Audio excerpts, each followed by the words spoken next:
All right. What's the clap for? Is that a routine? I just made it up. Okay. Yeah. So that's your new routine then. That's it. The clapper. Are we live? Are we good? Yeah. That'd be a news story. 43-year-old man in Charlotte gets the clap. Details to follow. Yes. Go ahead. Hello and welcome to Charlotte Talks with Arroe, Norb, Jose, and Brad. We're going to be talking about some of Charlotte's issues, some issues that hopefully are affecting you. And I think today all of us have in our mind the up-and-coming AI. It is released. It is out in the open. It is out in the wild. Microsoft pushing AI. Anyone experienced AI directly? Well, have you guys heard the story with Joe Rogan and Steve Jobs? Yes. That was not them at all. It was a computerized storyline and a podcast that went the normal Joe Rogan length, and it was spot on. So I think the scary thing for me with this AI thing is while I see it for creativity as a content creator myself, I like that because I don't have to do all my scripts and all my videos and all my audio. But I'm afraid it's going to be used negatively more than it's going to be used positively. I mean, I'm not a guy who's a doom and gloom kind of guy, but you know, there are people in my industry that I don't like. I'm looking for a soundbite so I can make mud out of it. I'm obviously not going to do that, but who is going to do that?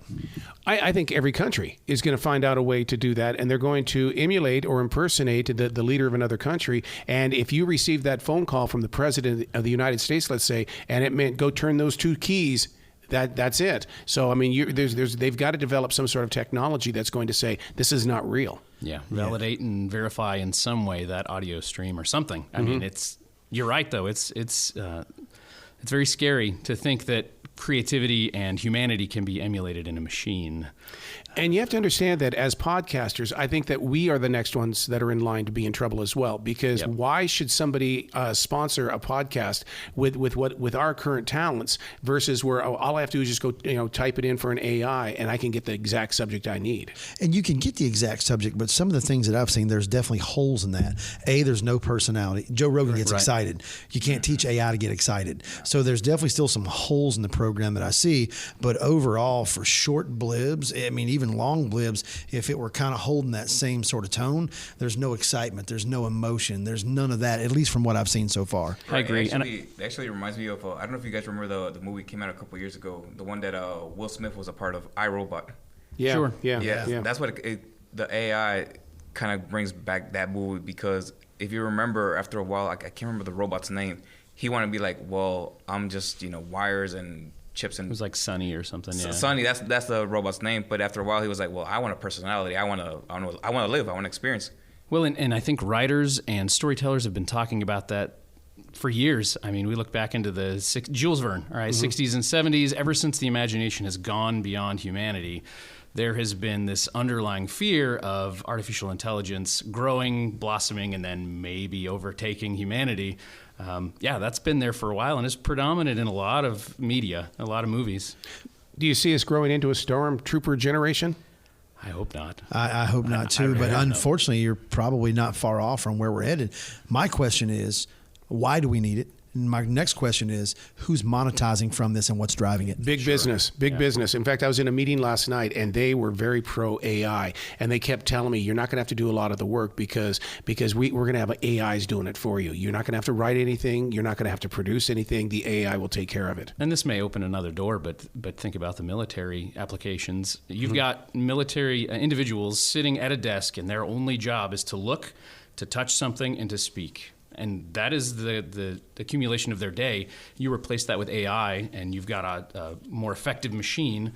And then you add AI into robots, into drones, and other things like that. I mean, they've been talking about robotic battlefields for some time, and that's scary. To have a button you can press where there's no humanity involved and obliterate something. That's a tangent, but it's down there. So at what point does this create for us another industry or another work field? Because as broadcaster, it's going to eliminate, in theory, what we do. So how does that create the next frontier? What is that frontier? What does that horizon look like? Where do we go next if this is going to replace what it is that we do? Well, first of all, I truly believe that AI will also create the music. and it'll be AIs running if we need jocks, if we need news people, journalists, and it's going to be all run 100% by AI. So therefore, I think the industry as a whole will change. I mean, they're already trying to do it right now with the meta world, and so I mean, iHeart has all these different places that you can go to, and you really, as a human being, you're not leaving anywhere, but your imagination is going someplace to see a concert, to go, and then they're selling sponsorships in that, and so it's like wow, that's so, and it's like I don't even want to be a part of that. That's way far over my head. And I think we've got to support the people who think beyond AI and who are actually critically thinking about the ramifications of using this, because they're going to be protesters. They're going to be people who say, hey, let's slow this down, or let's use a practice, like our conversation now. We have to remember to support those people. And they're in the same vein as people who are working to save the environment, people who are working to protect what we have and not lose it. So let's add in the technology, use it correctly, and be smart. But that starts with education. Absolutely. And that's where right now we're assuming. And we're comparing it to every sci-fi film we've seen. Sure. Absolutely. That's because that's what we know about AI. Yes. Yeah. But you speak about the protests, and I think you're going to see that too. It's ultimately going to mess with people's livelihood and their well-being. And, if you want to see the true character of a person, mess with their money one time and see what happens. Yep. So when you see those people out there that are now jobless because they had those voice jobs or whatever it may be, or the jocks or whatever it may be, man, I mean, we think about here locally. I mean, so John Boy and Billy can be replaced with AI. Yeah. I mean, so that would be cool. It would be the first time we'd had intelligence on the show, but it'd be artificial. Oh, boy. See, I have a feeling that voiceover people are going to have to start licensing their voices in a very special way, saying that this cannot be duplicated, period. That's a great point. And if they're not working on that now, they should be. That's a great point. And think about this. You add deep fakes to AI, and you've recreated or resurrected actors from generations ago, or actors that may never die. They'll continue to pop up. That's possible reality. Well, you saw what they did with Luke Skywalker. Absolutely. Where it wasn't even Luke Skywalker on there. It was another actor, and the computer changed the face to be Luke Skywalker. And as soon as Disney did that, there were companies that were even better than that, posting their version of it on YouTube. Just phenomenal. I mean, this is Terminator 2, guys. Well, I was trying not to say it. Terminator 2. I mean, it's Terminator 2. I don't watch a lot of movies, but this is Terminator 2, man. They're gonna. Should we call Arnold Schwarzenegger, telling him like, hey, buddy, you might want to suit up again? The Governator. You got to wonder, a guy like that who played a role like that, and now he sees it. You got to wonder, man, what's going through his brain? Well, I've always read that sci-fi really is a look at the future, and what they did was they went back into the 1920s where they showed a rocket crashing into the moon, and that basically it was that the writers and producers were foreseeing the future already, and it's such a great process to see how we've grown into what we see on that movie screen. In some senses, I think it's the imagination that pairs with the education, right? Those younger generations that saw the imagination of those creators are the engineers that designed what they saw. Yeah. So it takes both. It takes one, the left and the right hand to make it. But I agree. Star Trek, obviously. There's so many things we have from that. I've been with so many different astronauts that are studying and getting ready to go to the moon, as well as return to space. And my question always to them is that, do you think you're going to be the one that's going to go to Mars? And they sit there and they go, well, it won't be us, but the kids that went through this. God's honest truth here. They go, the kids that went through the COVID lockdown were introduced to the computer as a tool and not a toy. And that's where that generation is going to make it to Mars. And I said, but the AIs are going to beat us there. Yeah. And that's the battle right now with the astronauts. They want to be there. Right. They don't want an AI there. Wow. So, I mean, even you think about that. I mean, I don't know how you enroll for astronaut training or, every kid wants to be an astronaut, race car driver, fire truck operator, whatever. Mm-hmm. But you got to think, I mean, even what they're doing is threatened by this. Something is going to beat you there. Something is going to beat us there. Well, I was with Lance Bass from InSync, who almost went up in space. And he told me that in Russia, there were billboards that said, do you want to be an astronaut? Wow. And they were asking anybody. Mainstream questions. So that's how he was able to do that. And it was only because he was going through the rigorous testing, and they checked his heart out one day, and he had heart disease. And but he went through the test. He was almost going up, and then they found that in the last minute. That he could not probably shut him down. Yeah. And so he's disappointed, but he still wants to see the space program. He is really all out space program. Wow. So when we think about AI and we think about our morning drive and our commute and we listen to the radio, what is that going to sound like? Is it going to sound any different than what we're hearing today? What are the listeners going to hear? Are they going to be able to tell that it's AI versus life? How about we have the power of choice? Right. We decide what we want to hear. Because are we not doing that right now with next? Every time that, like with XM, or if I'm listening to iHeart, if I don't want to hear that song, it's gone. I'm next. So I think we will have more power on this side of the speakers. It kind of reminds me of the birth of it was the system where it would tell you directions, how to get somewhere. TomTom. Yeah. Early versions, you could pick the voice you wanted to talk to you, and they had like Sean Connery or something. I mean, that was like early versions of what you're talking about. I want my radio to be hosted by Tom Hanks. Yeah. Boom. There he is. Yeah. No, I mean, I think there's some really cool aspects, and there are things that we're going to embrace and we're going to use. But again, I think in the hands of an evildoer or the wrong person, I think you can make some really bad stuff out of this.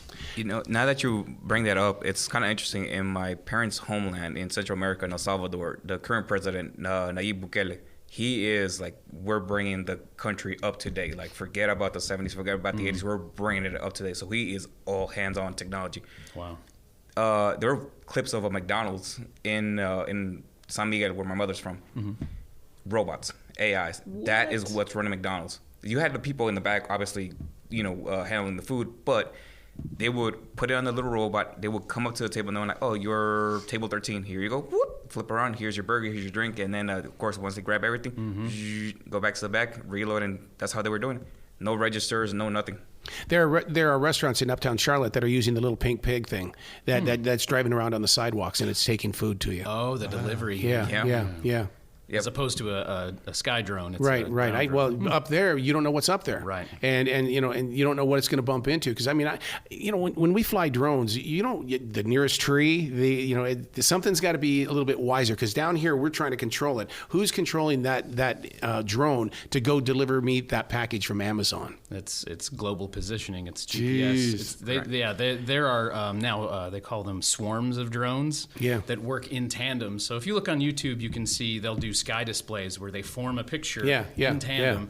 And I've done a little droning of my own. So the laws about droning are you have to be within eyesight of your drone. And now they've had to add that to, you can have a helper, and if you have a swarm of drones, as long as they're all within your eyesight and your control, you can operate those. But it's very strange to think the laws are all based on if it falls and hits something, which it technically could if something failed, you're responsible for that directly. It's very interesting. I'm trying to see what movie I saw recently where they had the swarm of drones, but they all came with bullets. And Spider-Man. Is that what it was? The last Spider-Man. Oh my God, that scared the hell out of me.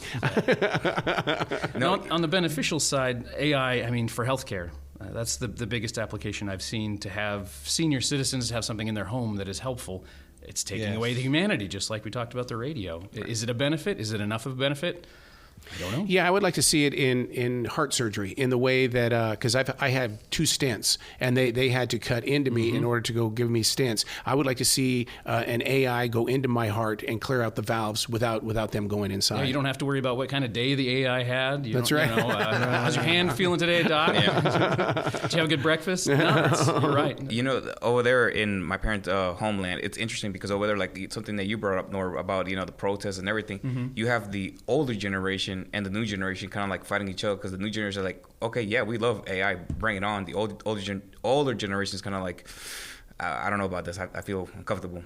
I'm not too happy about it. But like the president was saying, like, okay, we understand the old generation is still here, but let's be honest, you guys are clock's ticking for you guys.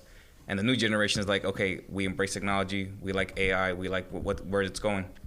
I don't think that's going to be a lot different here. I think we're going to see it right here. Yep. I think the 40-plus generation, because we're kind of set in our ways and doing our thing, I think we're going to be the ones that are protesting, whether it's out loud or whether we're expressing it to our friends or to our family. I think we're going to be the guys that say no. I think that younger generation that honestly, preteen to mid-20s, man, that generation is probably going to be like, man, we love AI. It's a jam. Yeah. And I think part of that is I don't think that we have reared an uneducated generation or a non-talented generation, but they have become almost lackadaisical to creativity. Sure. And you just don't see the artistic side Very that we accepting. saw. Exactly. So now it's like, wow, it's one less thing that I have to do. Man, I'll just bounce this thing in AI and let it create it for me. Yeah.